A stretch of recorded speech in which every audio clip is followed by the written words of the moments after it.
Let us understand how to use to_char to extract information from date or timestamp. To_date is counterpart to to_char. If you want to convert a string to date using standard format, then you use to_date. So you have to specify the string and the format in which the string has to be interpreted so that it can be converted to standard format as part of to_date. Here is how we can get date related information such as year, month, day, etc. from date or timestamp. In some cases, we'll also see examples using to_date. Let's load the SQL magic, and also let me create this database_URL environment variable. We can get the current timestamp by using this approach.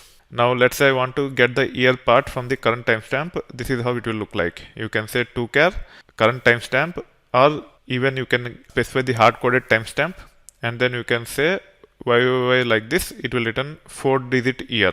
You can also interpret a 4-digit year as a date by passing the year as first argument to date, and then you have to specify that it has to be interpreted as year. That's why we have to specify YYY here, and hence it will be able to convert this to a date. As there is no month and day part to this string, it will just return the first day of the year, which is nothing but 2020 January 1st. Let's run this query and let's see the output here. So using to_char, we are able to get the year part from the timestamp. With the to_date, we are able to interpret 2020 as a date, and it have returned the first date of the year because it doesn't have month part or day part within the string which is passed to to_date. You can also specify 2 characters like this to get 2-digit year.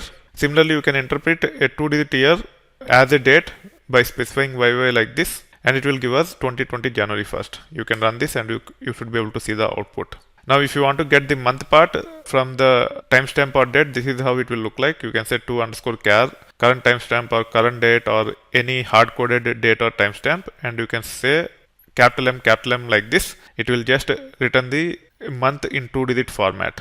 You can also use to_date. However, you cannot just specify the month and say and try to interpret as first of current month. It will not work. You have to have year part also to actually convert the string like this, which have the year part as well as month part, to some standard date, which is nothing but 2020 November 1st in this case.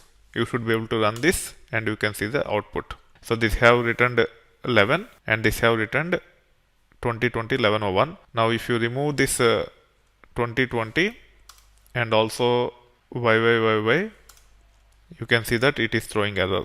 So it doesn't like just the month part to be interpreted as date. However, if you have both year and month part, it will work. Same is the case with the date. If you try to just specify date and try to interpret, it will not work. You have to specify year part, month part, and day part or date part as part of the string, which should be interpreted as a date. However, this can be of any format. So you can have month first and then day and then year. You can have different delimiter than hyphen. You can even have colons as the delimiters. For example, in this case, I can actually say colon and also colon here. However, here we have to update the format, otherwise it will not know. So all you need to remember with respect to to_date is whatever string you are passing, you have to tell how to interpret as date. So in this case, the columns should be interpreted as columns only, and it will ignore those things. Only the year part and month part and day part, it will try to convert using that information to a valid date. You can also get only the date part or day part from the timestamp using this approach. Just small d will give us the today's date, day part or date part. Now I can run this and you can see the output here. You can also use capital D, not just small d. It also will work. You can see the output here. However, if you use 3 Ds like this, then it will actually return the day within the year. Whatever today's date within the year, that number will be returned as integer. You can also interpret the day within the year and convert to date by specifying capital D like this as part of the to_date function. Let me see if small d will work. Even small d or capital D should work. You can also specify the text format of months and dates like this or days like this. So in this case, we are trying to interpret the 3-character month with uppercase at the beginning as November month. This will return 2020 November 1st. Here we are trying to get the month part in 3-character format with the first character being uppercase. You can see the output here. Month name is NOV with N capital. You can also specify small or lowercase like this. It will also give us the similar result with small NOV. You can also use this as part of the to_date. If you want to get the complete month like November, December, January, February, etc., you just have to specify the format as month with M capital. Then you will get the full month with the beginning character in uppercase. You can also say month all lowercase, then it will be all lowercase. You can also say month in uppercase, everything in uppercase, then it will return month in all uppercase. You can see the example for the lowercase. You can also get the name of the day using day like this. If you want to get 3 character day, then you can actually specify the day like this. In this case, it will give us in uppercase. However, you can change this Y to lowercase and it will give us in lowercase. So just play around with this and you should be able to understand. When we use day to get the complete name of a day, it will return 9 character string by padding with spaces. And hence, if we try to use this in where condition, and if you just compare with the actual day, it will not work. For example, Tuesday is not 9 character, it is only 7 character. As there will be spaces on the left side, either you have to say space Tuesday, or you have to just trim off it and you can compare with the Tuesday. Let's see a couple of examples and you will understand. In this case, Sunday is a 6 character string and there will be 3 spaces on the left. Now you can actually use this approach of length and validate. You can actually see. So for 2020 November 17th, it is Tuesday. The actual length of the string that is returned by this function is 9. However, when we trim it, it is only 7, which means there are spaces on the left side. So if you are trying to use to compare against a day, such as Tuesday, Sunday, Monday, etc., make sure you use the trim on the left side so that it will work. Otherwise, it will not work. Here is how we can get time-related information such as hour, minute, seconds, milliseconds, etc. from timestamps. So far, we have seen the date, month, year-related stuff. Now we are talking about time-related stuff. If you want to get the time in 24-hour format, this is how it will look like. You just have to say capital H like this, and you should be able to get the time in 24-hour format. As of now, the time is 12:57, and you can see it is 12 in 24-hour format. You can also get it in 12-hour format using this approach.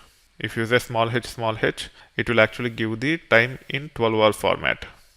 You can also extract the minute part using like this. Make sure you use capital M for month and small m for minute. People tend to get confused here. It is always a month with respect to capital M and minute with respect to small m. This is how you should be able to get the second part, and this is how you should be able to get the millisecond part. You can see that it is 002 milliseconds at this time. Here is how we can get the information from date or timestamp in the format we require. So with respect to toChar, you can also specify the format in which you want to extract. It's not only just month or year or date that needs to be extracted. We might want to extract in a specific format. In this case, we might want to get year and month part like this as integers. So after applying toChar, which will return the string, if you want to explicitly convert to integer type, you can actually say : int like this, and you should be able to return the current month 2020-11 in the form of integer. You can also get the date part, and you should be able to extract all year, month and date. Again, if you want to typecast it to integer, you can say : int like this. It will take care of converting the data type explicitly to integer type. By default, the format will have hyphen to separate the year, month and date part. If you want to change the delimiter to / or semicolon or whatever character you want, you can specify that also. In this case, I am trying to interpret the date part of current timestamp using YYY / MM / DD. Now it will return 2020 / 11 / 22. This is how you should be able to leverage toChar to extract the information the way you want from the date or timestamp. Also, the strings, whatever you want to interpret as dates with valid values, you should be able to take care by using to_date function. These two are very commonly used date functions, and hence you should have mastery of both.